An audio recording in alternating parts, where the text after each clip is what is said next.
Welcome to Gardening with Daddy Pete. Let's join our host, Melvin York.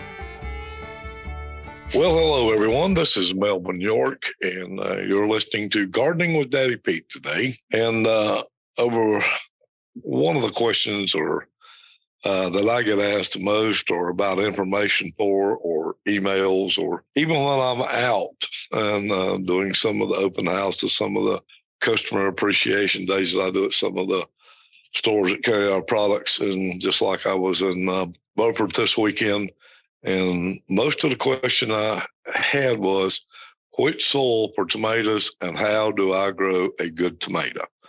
Now, I would say that tomatoes are one of the most sought after home gardener. People wants to learn to grow, people that already know they grow every year. So tomatoes is one of the big ones. Two more that's big, and that's peppers, whether it be your hot variety of peppers or your mild or sweet variety of peppers is also a big plant, vegetable that people like to grow, and also cucumbers. So those are usually my three big things, and it just so happens that we can prep the soil, use the same soil, and about the same nutrients. Now, whatever you're doing, if you are doing row gardening, you're planting in your rows, your raised beds, I do recommend, and most of your garden centers will have these kits for you, and it's to check the pH of your soil. If not, you can go to your local extension office. They will have that kit for you. Most of the places, I know in North Carolina, they're free. Get those, take a couple samples. It tells you how to sample your soil. Take it back to your extension agent, or it gives you directions on how to mail it in to the university. But get that pH checked. One thing it will also ask you on there, what crop are you growing? Whether it's tomatoes, cucumbers, peppers, or all three, or you're growing something else. When you're doing that, you're looking for a target pH. We're going to start with pH now because pH unlocks the soil so that the roots of the plant can uptake the nutrients. And that is a big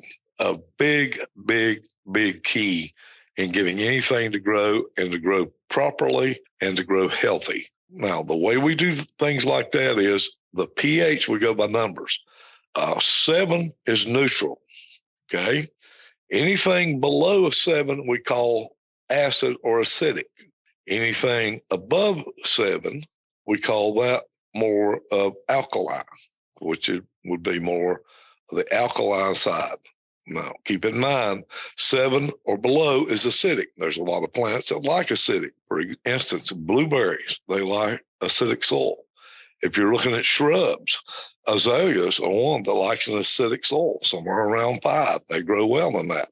Most of your vegetables, if you're doing vegetable gardens, we're looking for a target between 6 to 7. A perfect target, what we call a perfect soil, would be 6.2 through 6.8. When you get that test back, let's just say, for instance, we're going to grow peppers and we're going to grow tomatoes this year, and we're going to grow cucumbers, and we've got to have that pH right, because pH, again, unlocks the soil so that the roots of the plant can uptake nutrients.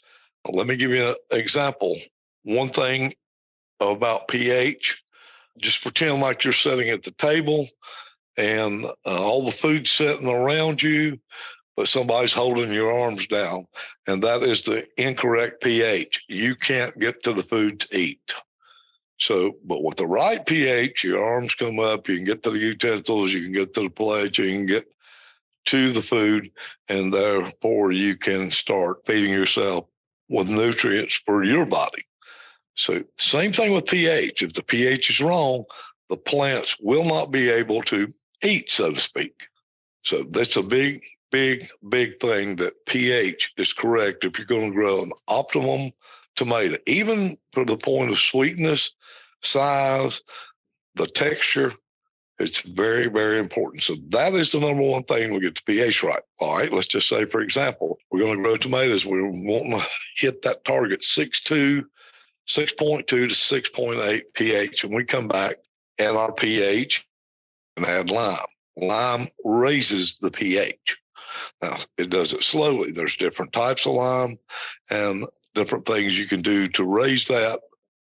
But that would also be in your report that you get back how much lime you need to add to get to that target 6.2, 6.8.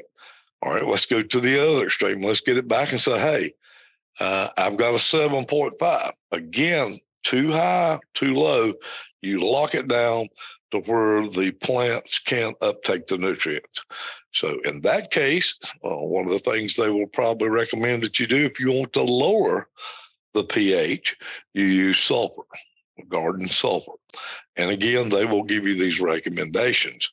Now, that is the main thing that we do. We want to get our pH right. Next thing we want to do, if we have the right soil, and it doesn't make any difference if you're doing it in pots, if you're doing it in raised beds, if you're doing it in the garden.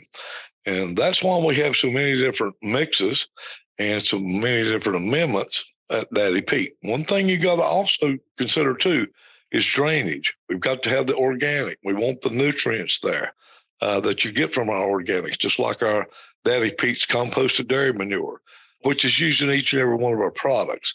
So you want something with a little more drainage, you're out here in the clay, then you need our planting mix. And that would give you some more drainage because of the aged bark pines, but it also does have our dairy cow manure in it.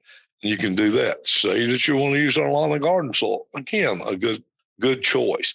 Maybe your raised beds, you just want to freshen up the nutrients, give it some more organic matter in there. Your drainage is fine. Your pH, you're working on it. You're going to add to that. Then use our Daddy Pete's composted cow manure. Use our sandy loam topsoil. You want to add just a little bit of more drainage to there. So you go online at our website at daddypetes.com, and you can see these different mixes and what all they can do. And again, if you have a question, you can go and hit on our podcast there.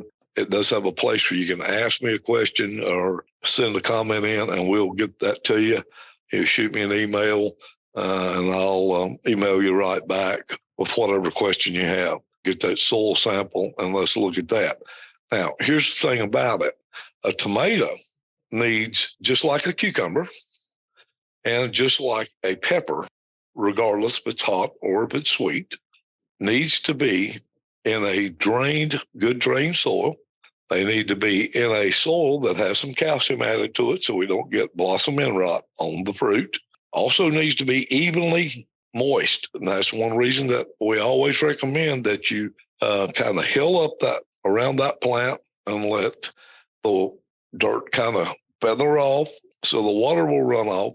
Make sure you mulch that plant, and always, always, always water at the stem at the ground, never overhead water. I like to add some calcium to mine. I'll do it in the form of lime or even in the form of gypsum. If my pH is where I want it, I use gypsum. Gypsum's a great additive and does a lot more things. If you're doing it in the garden where you've got clay soil, gypsum's also a good clay buster. So you get the calcium, you get a little bit of sulfur there that's needed for vegetables, not changing pH because it's just a minute amount, and you will see a big difference in your tomatoes, your cucumbers, and peppers than you have in the past just by following these few simple things.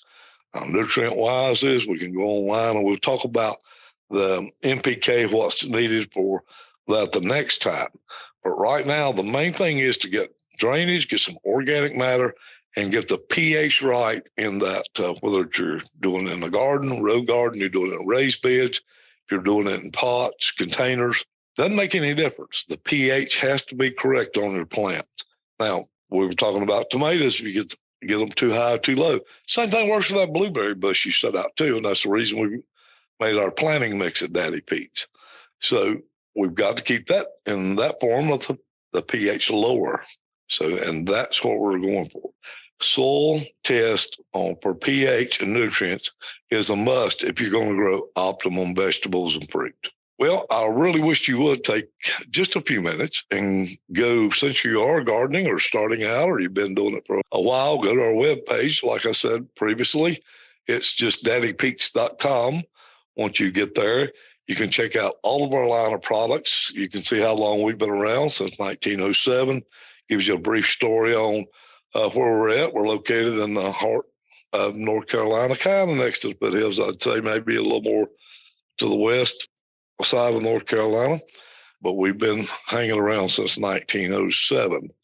Another thing that I think you'll like is the things that we do offer you. Our motto, our slogan, our heart is we help you grow. And if you look at the different mixes and the different amendments we have, you will believe that, because we have taken time to make sure that you can be successful with your garden.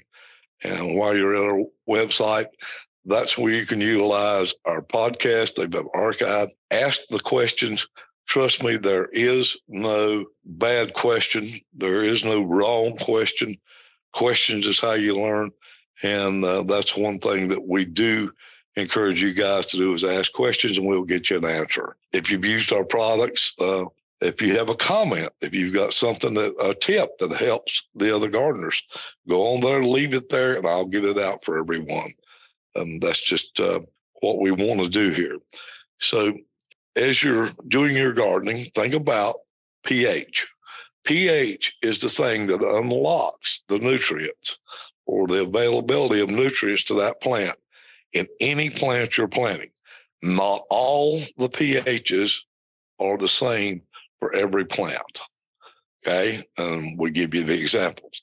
Some plants are more tolerant. I know corn can grow from 6 to 7, and usually you get a decent crop out of it.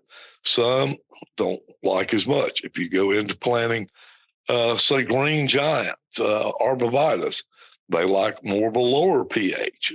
So these are just the things that we do, and every plant does have an optimum pH range. Well, I certainly do appreciate you tuning in and listening to us. If you do have something you'd like for us, a subject to hit on, if you will, again, go to our website, leave that there, and we'll certainly do as soon as we can. We will hit that subject. We'll talk about it and take questions and answers if we can. One thing, too, that I do want you to understand about gardening is it's sometimes you do fail. Sometimes you have a crop that doesn't make it. Next time this one does good. Maybe it was seed.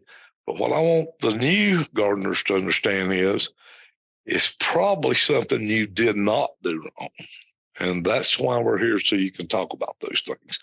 The last thing we want to see is a new gardener have a bad experience and not try again. Trust me, I've had just as many bad crops as I've had good crops, and it has nothing to do with maybe it was the weather, maybe it was the seed, maybe it was the crazy weather we've had. So I do want to thank you for listening and tuning in. And for one of y'all that's sending in your questions and comments, I want to thank you for that. I encourage you to do so. Well, you've been listening to Gardening with Daddy Pete, and I'm Melvin York, and we'll talk next time. Happy gardening. Thank you for joining today's Gardening with Daddy Pete. You can check out our website at daddypetes.com for additional gardening tips, and our podcast at gardeningwithdaddypete.podbean.com. You can also join us on Amazon, Apple, or Spotify.